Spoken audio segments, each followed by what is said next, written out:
Rasulullah SAW. Juga orang yang beriman. Iya,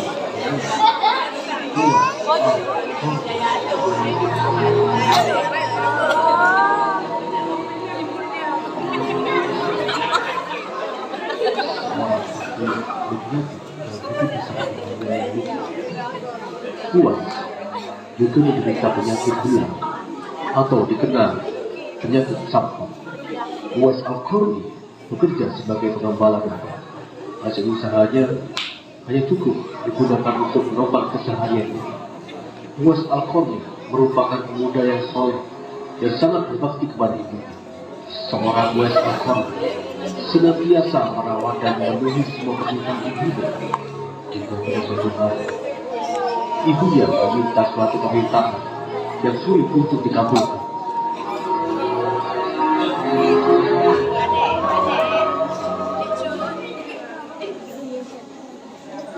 Anakku Uwais Al-Qarni, mungkin ibu tak akan lama lagi bersamamu seperti ini, nak. Ibu berbicara apa sih? Ibu terlalu jauh berbicara seperti itu, Bu. Ibu mungkin lelah. Sebaiknya ibu istirahat dulu, Bu. Ibu hanya ada satu keinginan, nak. Ibu minta tolong padamu. Ikhtiarkan ibu untuk dapat mengerjakan ibadah haji ke Mekah, ya, nak. Iya, Bu. Uwais akan mengusahakannya, Bu. Sebaiknya ibu sekarang istirahat dulu, tidur karena hari sudah mulai malam, Bu.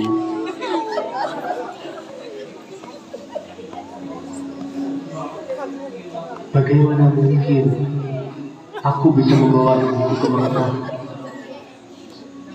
Jarak perjalanan dari Yaman ke Mekah sangatlah jauh sekali, dan aku harus melewati padang pasir yang tandus dan panas. Orang-orang yang melaksanakan ibadah haji biasanya menggunakan unta atau kuda, bahkan membawa banyak perbekalan. Sedangkan aku tidak punya kuda, aku tidak punya unta. Rasanya sungguh sangat mustahil untuk aku membawa ibu ke Mekah dengan berjalan kaki.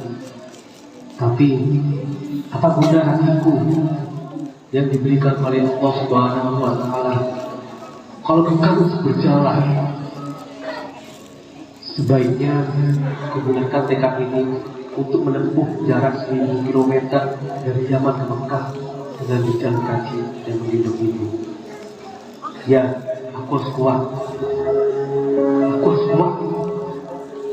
Akhirnya, Uwas bertekad bahwasanya tiap hari dia harus menggendong anak kambingnya itu naik turun bukit supaya nanti pada saat waktunya tiba. Uwas sudah terbiasa menggendong beban yang sangat berat. Kelakuan Uwas yang aneh tersebut menimbulkan keheranan dan pertanyaan dari masyarakat, hingga mereka benar-benar gila.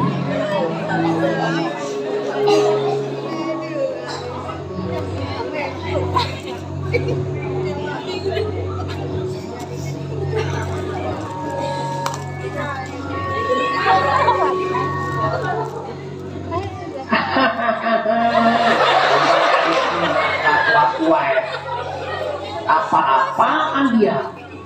Setiap pagi dan sore ia selalu menggendong anak kambingnya naik turun bukit.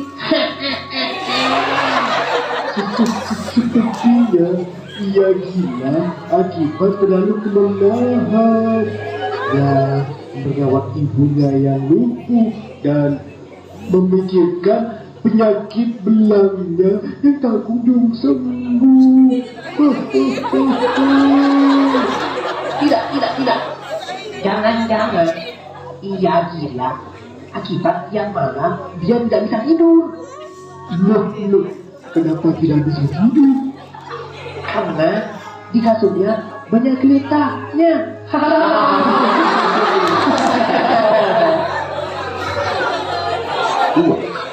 merasa sebuah kebutuhan dan tujuan yang diarahkan kepadanya.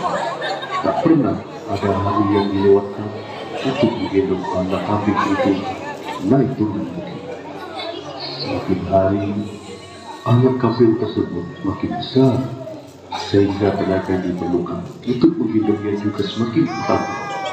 Namun, karena setiap hari dia menggendong anak kambing tersebut, maka pertumbuhan anak kambingnya semakin besar itu tak lagi dirasakan.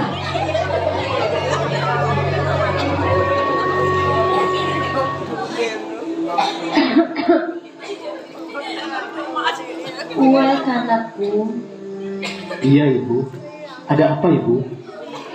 ibu dengar kau setiap pagi dan sore kau selalu menggendong anak kambingmu naik turun bukit ya? Apa yang kamu lakukan anakku? Tidak apa-apa ibu. Uwais hanya ingin merasakan seberapa beratkah kambing yang Uwais pelihara, supaya Uwais tahu ibu, kapan kambing Uwais harus dijual. Tidak, tidak. Pasti ada alasan lain mengapa kau lakukan itu semua. Ingat Uwais, ibu dari kau kecil tidak pernah mengajarkan anak ibu berbohong. Dan ibu rasa sekarang anak ibu berbohong. Ibu, Uwais hanya ingin membahagiakan ibu. Jadi, tidak usah ibu berpikir yang macam-macam. Lebih baik siapkan diri ibu. Untuk menunaikan hajat ibu. Uwais, jika kamu tidak sanggup, tidak apa-apa Uwais. Tidak apa-apa ibu. Uwais hanya ingin membahagiakan ibu. Uwais ikhlas melakukan semua ini demi ibu. Terima kasih Uwais, anakku.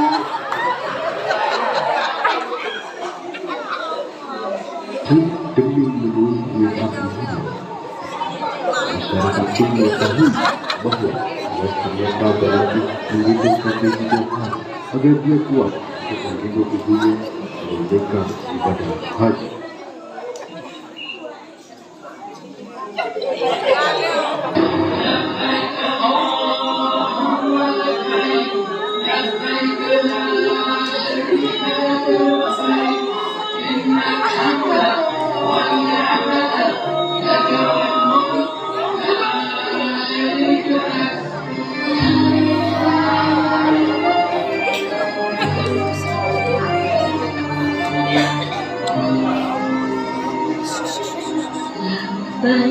Ya Allah, terima kasih ya Allah. Karenamu dan karena izinmu, aku bisa memenuhi permintaan ibunda untuk pergi ke tanah suci ini ya Allah. Amin. Akhirnya kita sudah sampai di Baitullah, Bu. Kita sudah sampai, Bu. Bu, kita sudah sampai, Bu. Subhanallah, kau benar-benar membawa ibu ibadah haji nak. Iya, Bu. Kita sudah sampai di Mekah, Bu. Ya Allah, ampunilah semua dosa ibuku, ya Allah. Berdoa untuk dirimu juga Uwais. Bu, dengan terampuninya dosa ibu, maka ibu akan masuk surga.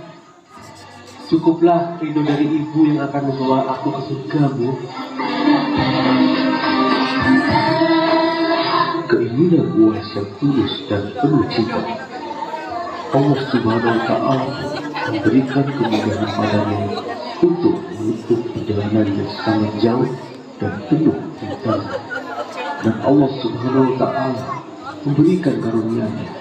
Uwais disembuhkan dari penyakit belanga, hanya saja tertinggal bulatan putih di lengannya. Allah tidak menyembuhkan semua belanga, karena Uwais berdoa kepada Allah Subhanahu wa Ta'ala untuk memisahkan penyakitnya, agar ketika ia melihatnya, ia mengingat nikmatnya diberikan kesembuhan padanya. Di sisi lain, ketika Umar bin Khattab telah menjadi Amirul Mukminin, Dia teringat akan sabda Nabi Muhammad SAW tentang Uwais Al-Qarni dari Yaman. Jika kamu bisa meminta kepadanya untuk memohonkan ampun kepada Allah Subhanahu wa Ta'ala, maka lakukanlah.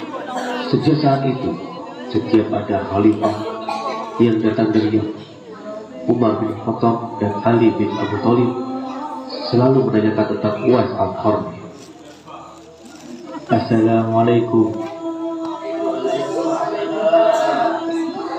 Maksud kedatangan kami kemari ditugaskan oleh Umar bin Khattab dan Ali bin Abi Thalib. Apakah ada warga di antara kalian yang bernama Uwais Al-Qarni? Uwais Al-Qarni? Siapa dia? Siapa ya? Ada man. Di mana dia sekarang? Dia berpisah dengan rombongan, Tuan. Dan sepertinya dia jauh dari kita. Bagaimana keadaannya ketika kalian meninggalkannya? Wah, dia dalam keadaan miskin, Tuan. Ya, miskin harta, benda, bahkan pakaiannya pun juga usang, Tuan. Astagfirullah. Celakalah kalian. Ya ayyuhal muslimin, sungguh Rasulullah SAW pernah bercerita tentangnya. Kalau dia bisa memohonkan ampun untuk kalian, lakukanlah.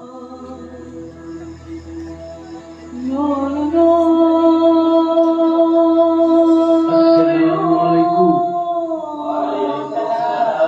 Kami ditugaskan oleh Umar bin Khattab dan Ali bin Abu Thalib.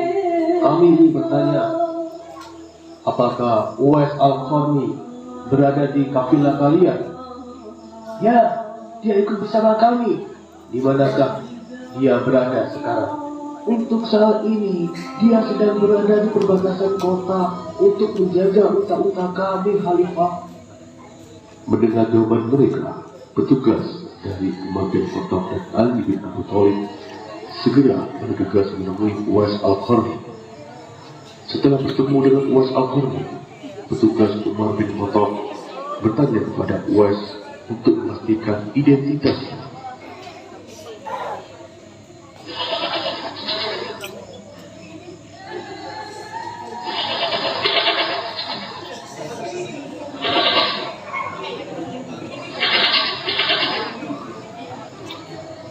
Assalamualaikum. Waalaikumsalam.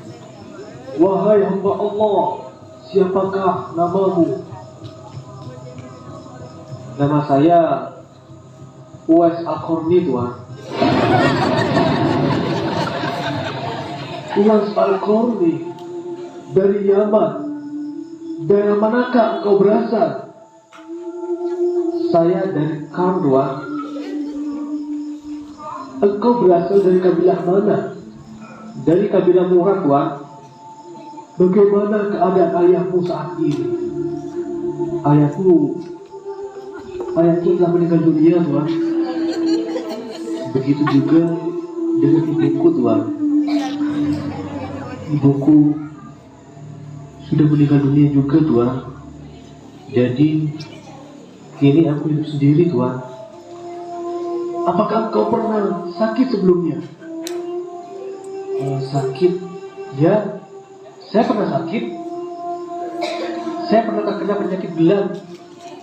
Lalu saya berdoa kepada Allah Subhanahu wa Ta'ala sehingga saya diberikan kesembuhan, Tuhan. Apakah masih ada bekas dari penyakit tersebut, Nak? Ya, masih ada di lenganku. Ini masih ada bekas sebesar dirham. Subhanallah. Kami ditugaskan oleh Umar bin Khattab dan Ali bin Abi Thalib untuk menyampaikan salam bahwasanya engkaulah orang yang diceritakan oleh Rasulullah SAW kepada mereka, dan mereka berpesan, mohonkanlah ampun kepada Allah Subhanahu wa Ta'ala untuk Umar bin Khattab dan Ali bin Abi Thalib. Saya tidak pantas untuk memohonkan ampun Amirul Mukminin berdua. Justru sayalah yang harusnya meminta agar Umar bin Khattab dan Ali bin Abi Thalib bersedia memohonkan ampun kepada Allah Subhanahu wa Ta'ala. Wahai Uwais Al-Qarni, Umar bin Khattab dan Ali bin Abi Thalib akan memberikan bantuan kepada kamu berupa uang negara dari Baitul Umar, hendak kemana engkau akan pergi ya Uwais?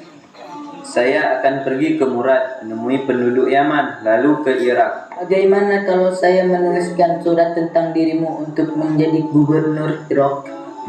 Tidak Tuan, saya bersumpah. Jangan sampai engkau melakukan itu, wahai utusan Amirul Mukminin.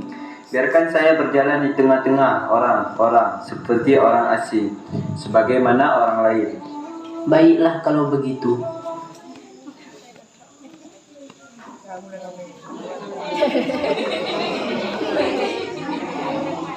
Tahun kemudian, Uwais Al-Qarni berpulang ke rahmatullah. Anehnya pada saat ia akan dimandikan, tiba-tiba sudah banyak orang yang berebutan untuk memandikannya.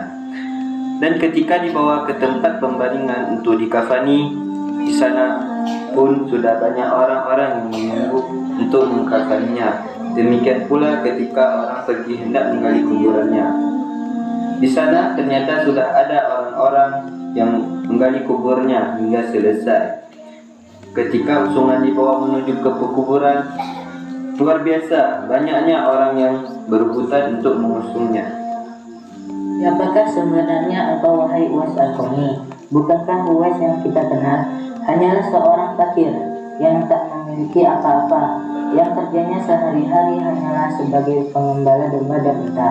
Tapi ketika hari wafatnya, engkau menggemparkan penduduk Yaman dengan hadirnya manusia-manusia asing yang tidak pernah kami kenal. Mereka datang dalam jumlah sedemikian banyaknya. Agaknya mereka adalah para malaikat yang diturunkan ke bumi hanya untuk mengurus jenazah dan pemakanannya.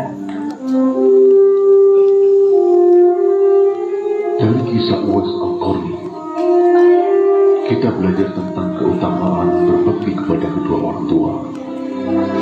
Kedudukan mulia yang dicapai oleh Uwais Al-Qarni adalah sebab baktinya kepada ibunya. Uwais Al-Qarni, seorang tabi'ih terbaik, mengajarkan kita bahwa terkenal di langit jauh lebih penting dan mulia daripada menjadi orang yang dikenal di bumi. Itulah kisah Uwais Al-Qarni, pemuda tak dikenal di bumi, namun dikenal